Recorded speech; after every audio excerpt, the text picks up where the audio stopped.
আসসালামু আলাইকুম, নিশ্চয় সবাই অনেক ভালো আছেন। ভিডিওর শুরুতেই একটা ডিসক্লেমার দিয়ে দিই, যারা ব্রাজিলের ট্রু ফ্যান আছেন ভিডিওটা স্কিপ করতে পারেন, কারণ আজকে আমি যেসব কথাগুলো বলবো এটা আপনার ভালো লাগতে নাও পারে, কিন্তু টু বি ভেরি অনেস্ট ব্রাজিলকে নিয়ে এই কথাগুলো আমার বলতেই হবে, যার জন্য ভিডিওটা করতে বসছি। প্রথমে আমি কিছু স্ট্যাট রেকর্ড একটু একটু বলার চেষ্টা করি। সেটা হচ্ছে যে ব্রাজিল লাস্ট কবে, মানে এই কলম্বোলে বাছাই পর্বে এত ম্যাচ হারছে, যেখানে দেখা যাচ্ছে রেকর্ড ঘেটে প্রায় 20-22 বছরে হচ্ছে 9টা ম্যাচ হারছে, সেখানে তারা লাস্ট 8টার মধ্যে 4টাতে হেরে গেছে। এটা এটা কি ব্রাজিল? মানে এটা কিভাবে ব্রাজিল হয়? আমরা যারা 90s কিডস, আমরা যারা যখন থেকে ফুটবল দেখা শুরু করি তখন ব্রাজিলের ফুটবল দেখতাম আর ভয়ে থাকতাম। যদিও আমি ব্রাজিল ফ্যান না, আমি জার্মান ফ্যান। মানে ভয়ে থাকতাম যে ব্রাজিলের সামনে জার্মানি পড়লে কি অবস্থা হবে। হয়তো তাই, ব্রাজিলের সামনে যেই পড়তো নাকানি চুপানি খায়, মানে কি অবস্থা হইতো। আমি রীতিমতো ভয় পাইতাম এই দলটাকে, যে কি খেলে এরা, এত ভালো খেলে কেন। সেই দলটা আজকে এসে বিশ্বকাপ বাছাই বেরোতে পারবে কিনা সেই চিন্তা করতে হচ্ছে।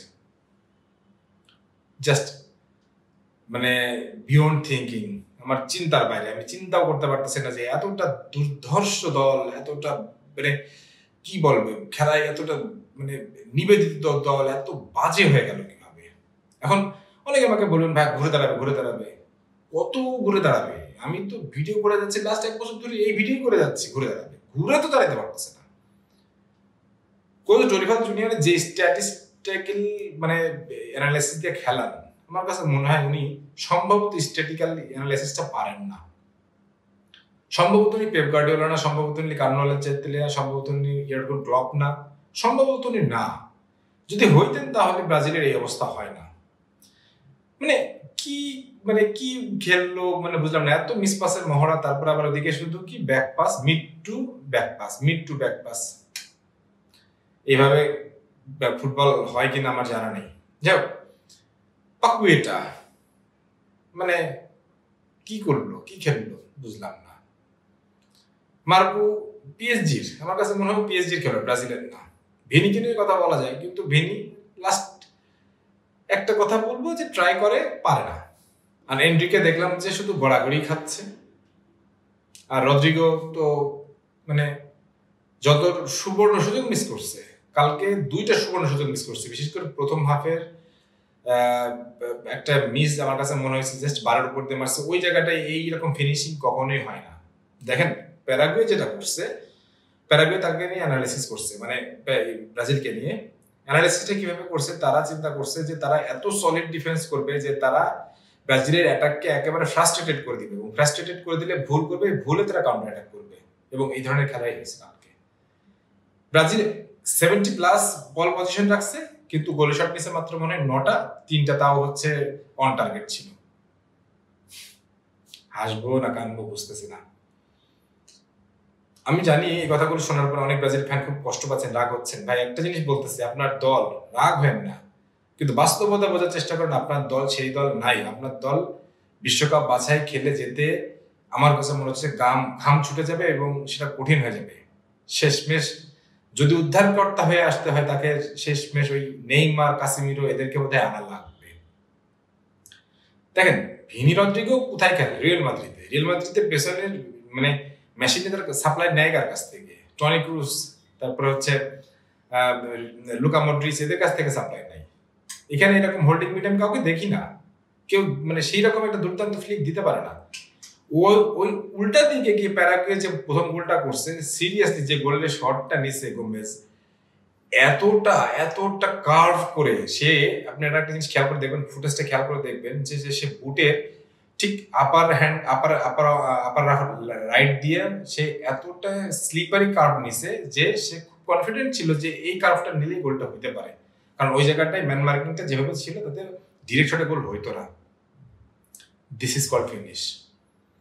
ব্রাজিলের ফিনিশ ছিল না, প্যারাগুয়ের যে ফিনিশটা ছিল সেটা কাজে লাগাইছে, ফ্রাস্ট্রেটেড করে করে ব্রাজিলকে হারাইছে। অনেকেই অনেক কথা বলবেন, রেফারি এটা সেটা, এই দল সেই দল। ভাই দলের প্রতি তাদের কোনো নিবেদন নাই। আমি একদম অনেস্ট ওপিনিয়ন দিচ্ছি, ব্রাজিলের খেলোয়াড়দের দলের প্রতি কোনো নিবেদনই নাই। নিবেদন ছাড়া একটা দল এভাবে খেলতে পারে না। তারা আমার কাছে মনে হয় এখানে পিকনিক করতে আসে, পিকনিক টিকনিক করে আবার তারা ক্লাবে যায় ভালো খেলে, আর ক্লাব থেকে মানে বলে দেয় সম্ভবত মানে যে পাটা বাঁচায় খেলে এসো, আমরা যেটাকে বলতাম ছোটবেলায় পা বাঁচায় খেলিস, তো ওই ধরনের খেলায় মনে হয়। তো ব্রাজিলের এই খেলা দেখে আমার কাছে মনে হইলো যে ব্রাজিলকে সত্যি হইতে বলতেছি যে আমি অন্তত তার আশা করতেছি না বিশ্বকাপে যাবে, ফাইনাল খেলবে, বিশ্বকাপ জিতবে, হোয়াট এভার যা করুক করুক, কিন্তু ব্রাজিলের এই ফুটবল আর মেনে নেওয়া যাচ্ছে না। সম্ভবত ব্রাজিলের কনফেডারেশন মনে হয় দুর্নীতিগ্রস্ত, বাংলাদেশ ক্রিকেট বোর্ডের মতন। হয়তো নিজস্ব মানে পছন্দের কোনো খেলোয়াড় আছে, পছন্দের কোনো ক্যাটাগরি আছে, সেইগুলো নিয়ে হয়তো তারা মাতামাতি করে, এই জন্য জিনিসটা এই অবস্থা। রাফিনাকে বাদ রেখে চলে আসছে, মার্টিনেলি নাই, তারপরে হচ্ছে গ্যাব্রিয়েল জেসুস নাই, রিচার্লিসন নাই, অনেক মানে দুর্দান্ত কিছু প্লেয়ার নাই, ইনজুরি ফিনজুরি অনেক কিছু বলা যেতে পারে, কিন্তু আমার কাছে মনে হচ্ছে নাই। নেইমার আসবে, তারপরে তারাও যদি আসতো, সবকিছু মিলায় এই ব্রাজিল দলটাকে আমি আপনাকে এটুকু বলতে পারি এই ব্রাজিল দলটার এই অবস্থা হইতো না। আপনারা আমার সাথে এগ্রি হতে পারেন বা না পারেন, only because of Neymar. Neymar মাঠে থাকা না থাকা অনেক তফাৎ করে, এটা বারবার ভিডিওতে বলতেছি, এখনো বলবো। পরবর্তী ম্যাচে নেইমারকে পাবে কিনা আমি জানি না, পরবর্তী কবে পাবে তাও জানি না, শুধু এটুকু বলতে নেইমারকে না পেলে ব্রাজিলের উঠে যাওয়ার কোনো সুযোগ আমি আর দেখতেছি না।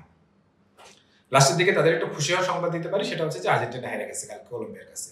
এটা নিয়ে আপনারা একটু খুশি থাকতে পারেন যে আর্জেন্টিনা তো হারছে, ভাই পরের হারাতে খুশি হয় না, নিজে জিতেন, নিজে জিতে ভালো খেলে তারপরে কোয়ালিফাই করেন, পরের সাথে হারাতে খুশি হয় না। আর্জেন্টিনা দুর্দান্ত একটা দল, দুর্দান্ত খেলতে খেলতে তারা লাস্ট একটা দিকে হারছে, সো এই দলটাকে নিয়ে আপনি খুশি হওয়ার কিছু নাই।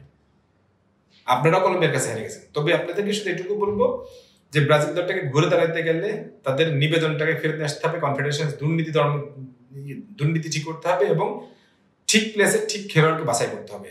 ভালো খেলোয়াড়ের অভাব নেই, কিন্তু খেলোয়াড় বাছাইটা আপনার মনে হচ্ছে যে করতে পারতেছেন না বা এগুলোর কোনো সমস্যা আছে, সেই জন্য সে পারতেছেন না। যদি যেসব খেলোয়াড়ের নাম বললাম এগুলো যারা আসে নাই বা আসতো, এরা যদি আসে সত্যি সত্যি, আমি মনে করি ব্রাজিল দলের ঘুরে দাঁড়ানোর এখনো সম্পূর্ণ সুযোগ আছে এবং লাস্ট ম্যাচগুলোতে তারা সেই সুযোগটা কাজে লাগাবে, নাম্বার 5 থেকে তারা উপরের দিকে যাবে, উঠবে, এই আশাটা আমি করতেই পারি। আর এই আশাটা যদি না করতে পারি তাহলে আমি বলবো ব্রাজিল দলের জন্য আমার সত্যি সমবেদনা ছাড়া আর কিছু জানানোর নেই। এই ম্যাচটা দেখার পরে আমার কাছে মনে হয়েছে ব্রাজিলের প্রতি শুধু সমবেদনা বা করুণাই করা যায়, আর কিচ্ছু করা যায় না। ব্রাজিল ভয়ঙ্কর রূপে ফিরে আসুক, আপনাদের মতো এটা আমিও চাই, ফুটবলের জন্য চাই, কিন্তু সেই ফেরাটা কবে? আপনাদের কি মনে হয় কবে ফিরবে ব্রাজিল? অবশ্যই ঝটপট কমেন্ট সেকশনে লিখে ফেলেন যারা আমার বন্ধু দেখতেছেন। চ্যানেলটা সাবস্ক্রাইব করে ফেলবেন। সবাই ভালো থাকবেন, সুস্থ থাকেন, আল্লাহ হাফেজ।